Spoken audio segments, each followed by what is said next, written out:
Hello everyone, Ellen Woodbridge here, independent Stampin' Up! Demonstrator in Australia. Welcome to card 3 of my Golden Greenery / Christmas in July class.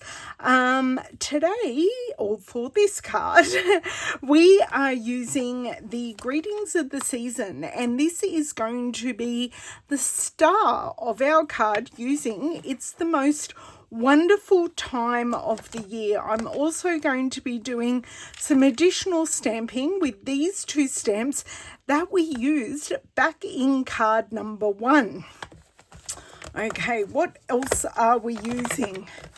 We are using these stylish shapes, and that will cut out our sentiment, and that will all sit on a piece of gingham Season of Green and Gold. So we're not actually using the gold side. So we've got bells and all different types of sprigs, mistletoe, all of that on the other side, but I wanted to use the green gingham because I thought that was nice and classic. Let's see if I can get this back in, which I can.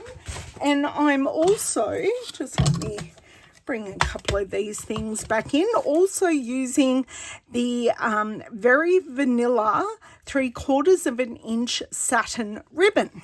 So I'll give you some tips on tying a bow. Now, our card today will not be identical to this card. So I have used our Stampin' Right markers to colour or to multicolour this sentiment. Unfortunately, my Mossy Meadow is dry. I was kind of able to get the last one out, and I'm actually throwing that in the bin right now. But I'm going to substitute it for Old Olive because we've got Mossy Meadow and Old Olive in our gingham paper here. So, Cherry Cobbler, Old Olive, and I'm going to show you how I make this multicoloured sentiment using markers. It's probably almost one of the first things I learnt coming into Stampin' Up! So I have this piece of very vanilla cardstock that will do perfectly. And I'm actually going to pop the stamp set under here. Just going to give me a really nice place to, it's going to be flat and an easy place for me to colour. So when I learnt this, so I use the brush end of the marker. So we've got thicker and thinner, and the brush end is the thicker. And I'm not using the pointy end. I am using the side of the marker. So just going across. So this won't ruin the nib. And if I miss any spots, I can definitely go back over. I'm just trying to get majority of it first up. And I think I have got that. I'm just going to huff on it. And that rehydrates what I have just stamped down, because we can't do it super quick. I'm actually pretty happy with that. I did just miss the bottom of the W there, and I did miss kind of the T. So I'd like to go over that part again. I'm not worried that I got a little bit of transfer onto the other letters. Perfect. Is it perfect? No. Is it hand scripted? Yes. Now what I can do here is just use my cloth to remove any excess ink on the top. That's just going to help matters. So again, with our Old Olive, brush end, and this is the fine tip end. Now I do have old markers. We have updated the tip of our new markers, but I haven't changed mine over because bar a few, mine are all working really well. Okay, so yes, that looks really good, but I do probably need to do it a few times. And just going to try and get that off. And you know, I haven't huffed on it. That may help, but I'm happy for that.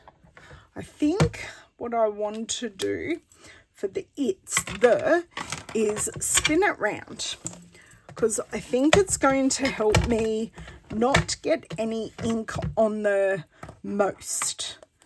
Because if I'm kind of going over it the other way, I'm a lot more likely to hit that most, where this way I'm less likely. Oh, that worked really well first up. Maybe a little bit too much pressure, so I did lose the fineness of that sentiment, but do it again, just lightly. Look, not perfect. Are we going to go with it? Absolutely. So that's what we've got. Finish with my stamp positioner, so you can do that with any stamp positioner. Now I'm going to take the largest circle die from Stylish Shapes, and we're going to cut this out. So let me, whoops, I got my sleeve caught on my glass mat. So hopefully everything is still in frame. Bring in my Stampin' Cut and Emboss machine. I have my plates. So I have plate 1, which is the base plate. Plate 2, which is for die cutting. Plate 3, which is our clear plate. And I use it for cutting. So I'm just going to line it up where I'm happy. Could use some washi tape and tape it down. I'm not going to be that pedantic, but I do pop in my top plate on an angle and just slide it in where it's going to stop, and then I just go straight down and I hold it together so it won't move. Crank it through, and then I should have a beautiful stitched edge. Now, you also do get a stitched edge on the piece that I'm not going to use and just discard. So you can certainly create frames with these pieces, and I could use, actually I don't need that plate anymore. So I'll take that out, close up my machine, and bring this back over. I am just going to check. Yes, we are still in frame. I am just going to pop my mat a little bit over. So let's bring in my pieces. So all measurements for this is in the project sheet. I do have a base of basic beige, but I don't need that right now. I do want to concentrate on this piece here, because on the card when I made it, I did have to cut a slit in the spine of the card.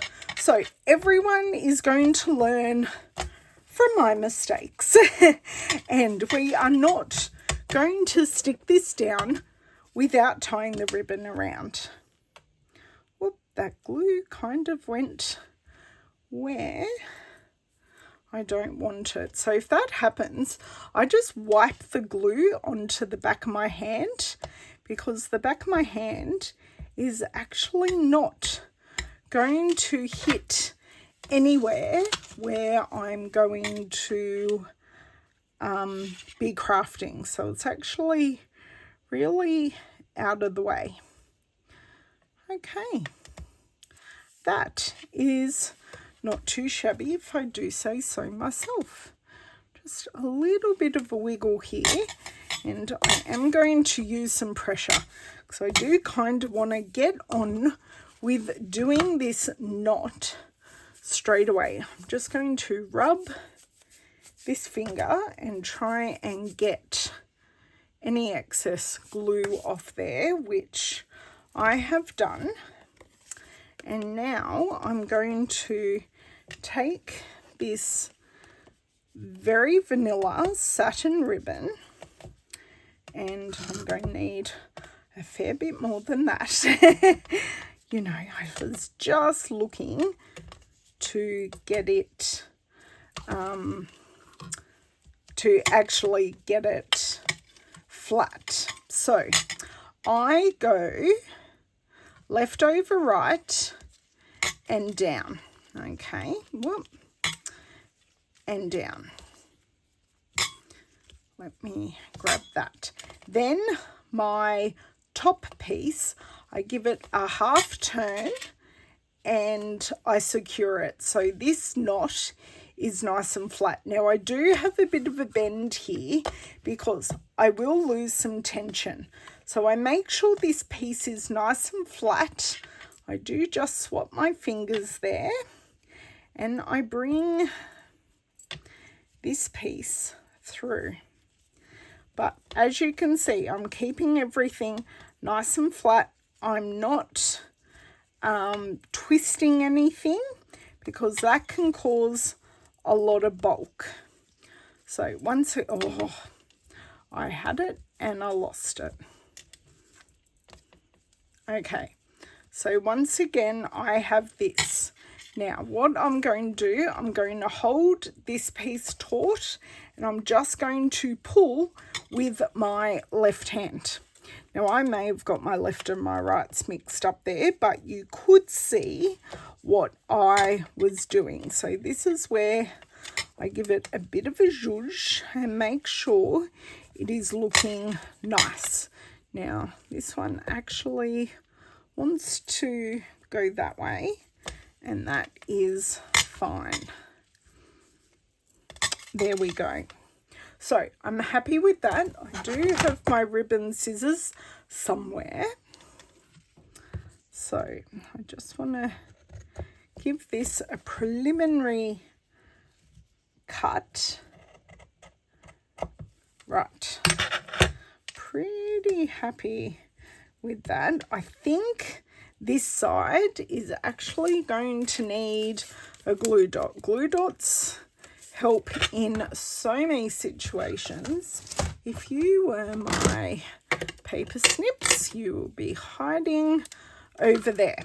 So what I actually want to do, pull this back, put this glue dot here, and I just want my ribbon to sit on it, and then it will sit in the place where I would like it to sit. Now I'm going to remove this ribbon because we are all done, and the only ribbon I wasted was that. I'm pretty impressed by that. So we have this section. I did have that circle before I dropped it on the ground. Just bear with me a second. Oh, how good was that? One attempt to pick it up. Okay, so what I want to do, because this has gone all the way around, I actually have time and space to move this around. Now this, it didn't want to slide, but I persuaded it to. I think that's a lot too far actually. There we go. So I think that is in a good place, and I'm going to pop that in there. That is wonderful. I'm actually really, really happy with that. So I'm actually going to secure this knot down with another glue dot. So then I know I'm in the right spot. So just like so, I can just move this up to be straight there. Now this one probably is, I'll see if that moves, but if not, we're in the right place. I do have a bit of a ragged edge there. I'm fine with that. Okay, happy with that. Now I'm just going to put those two finished pieces to the top, and I'm going to get on with my stamping here. And this is really, really super simple stamping. Now, if I was those embellishments, they're just here. So these are our cherry cobbler and pearl berries. So these are also on the online exclusives with all of these products. So I did make an upside down card of this, but it's okay. I made everything upside down because I hadn't put down the sentiment. So I'll be stamping in from this edge.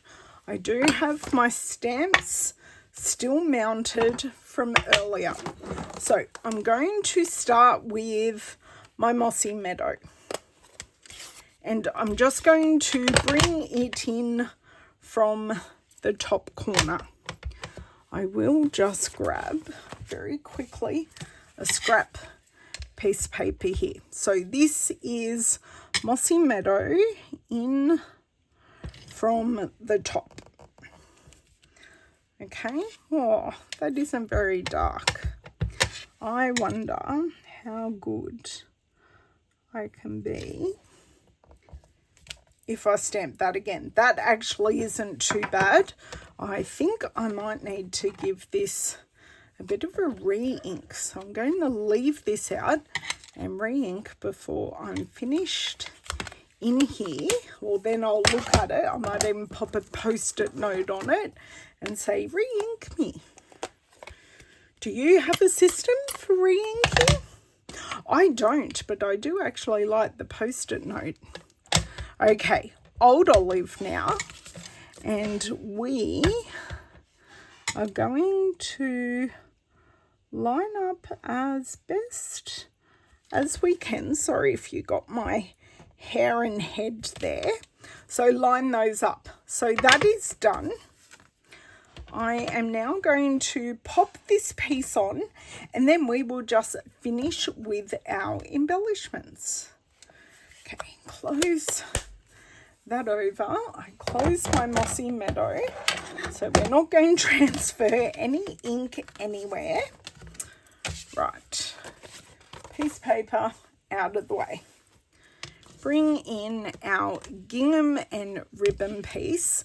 Because this ribbon is so fine, I am actually just going to use glue above and below the ribbon to adhere this. If this was a thicker ribbon, I would definitely look at using dimensionals, but I truly don't think we need that today. Now, I love how this is just dipping under this piece.